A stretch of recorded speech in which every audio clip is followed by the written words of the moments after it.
Welcome back to Brian's Knives. Hope y'all are doing well. It's about that time of day to have a little pick-me-up, so got me some coffee brewing here. This is the 8 o'clock coffee. You can buy it pretty much anywhere. I usually grind, get the whole bean so I can grind it. But for the money, I think it's a pretty decent coffee. And let's see, so this came in the mail yesterday. If you noticed, I did put out a short on this knife last night after I received it. And I bought this at last week's charity auction for Cornbread and his wife Yvonne. And it was one of those things, I'd looked through a lot of the knives that were listed on in Dwayne's Whatnot shop. And I knew I really wanted to try to grab this Buck of the Month knife.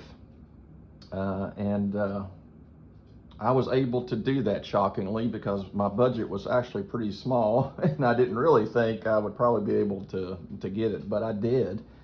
So grateful to the Lord for that. And so let me quit yapping and show you this knife.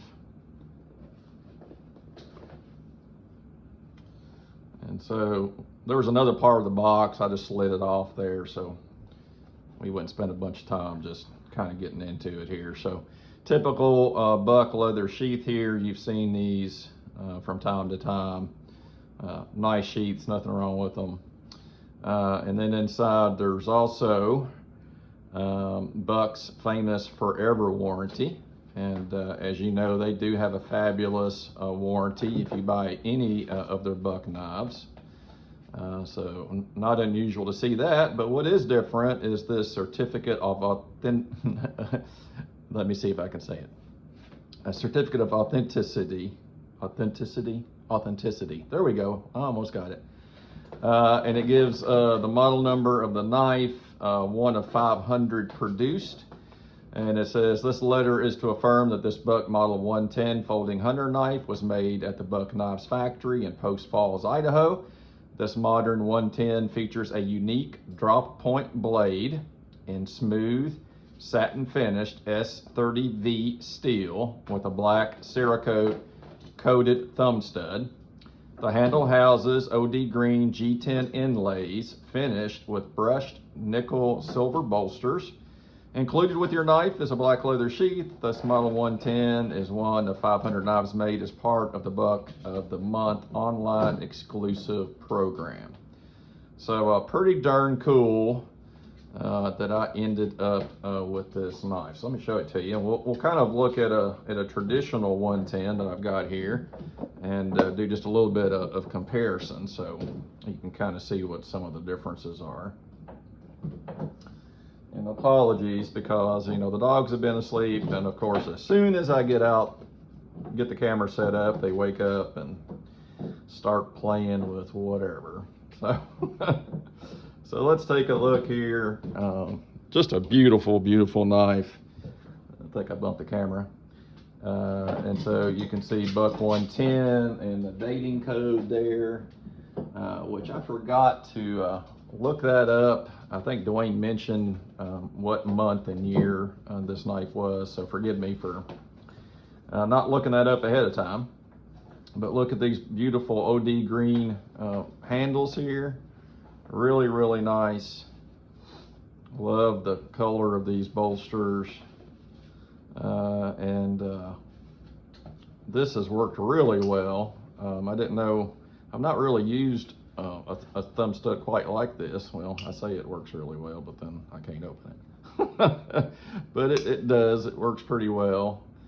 And it looks like it will not come off, so that's a good thing.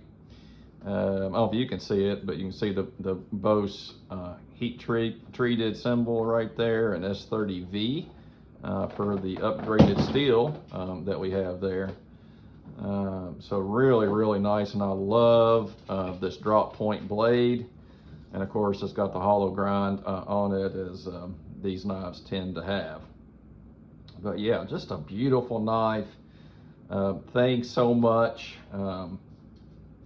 to Kirby Creek Outfitters for donating this knife to the auction. That's kind of what allowed me to end up with it, and I'm grateful that they were generous enough to do that, to help out a brother in the knife community. So let's do a little comparison here, some side by side.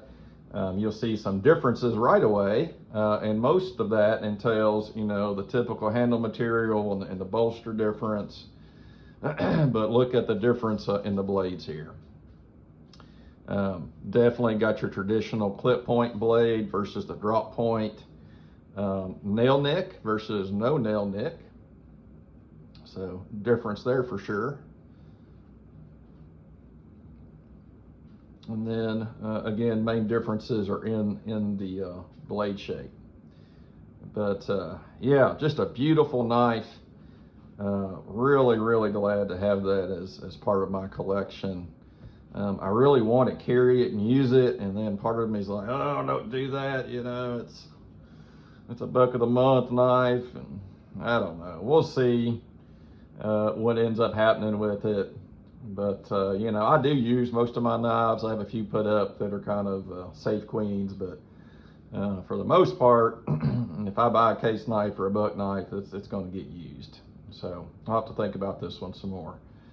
But really do enjoy these knives, and just a beautiful one there, I think. And maybe you hate it, and that's okay. But I really like the looks of it, and certainly glad to own it. That same night I did pick up a few other things. I forgot who did these, but one of the guys in the knife community made these beads for, you know, you can put like on a lanyard or whatever on your knife. So those are cool. I got a red one and an orange one, so I'll have to set those up, get to using those. This is laying here. I'll just talk about it because it's here. I got this flashlight back several months ago now. They were on sale, and it's an Arcfield Pro put out by Olight, and man, is it a great flashlight. I mean, it's got a laser pointer on it. It's got all kinds of stuff, and the battery is just amazing. I mean, I have yet to charge it beyond the initial charge, and it still shows 4 bars. And I've not used it every day, and I've used it less since the time has changed. It's not so dark at night or first thing in the morning, but it's been used quite a bit, and still hasn't needed to be charged, which I find to be pretty amazing. So take that for what you will. And other than that, guys, I won't keep you on here. I am getting the knife giveaway together, and that's going to happen, I think, sometime right around Dwayne's knife show that comes later this month. I'm trying to figure out some of the logistics there, but I'm probably going to do it live at the knife show or the night before. So kind of mark that on your calendars if you want to participate in that. I bought a knife today for it. I know that my good buddy over at Knife Delights, Tom, has gotten a really nice camp knife in the mail to me that he's cleaned up, so that'll be part of the giveaway. And so stay tuned for more details. And you know, just remember that, you know, it's subscribers that get to participate in these giveaways, so make sure you are subscribed, so you'll have that part done before the giveaway. And of course, if you can, share information about my YouTube channel. Appreciate that so much. I think I'm up to like 1,030 subscribers, something like that. And all you new folks, I really appreciate you coming on board and hanging around just to see what I'm up to and what kind of knives I might be packing or using. So, all right. Well, I won't keep you. Thank you so much for watching as always, and we'll see you in the next video.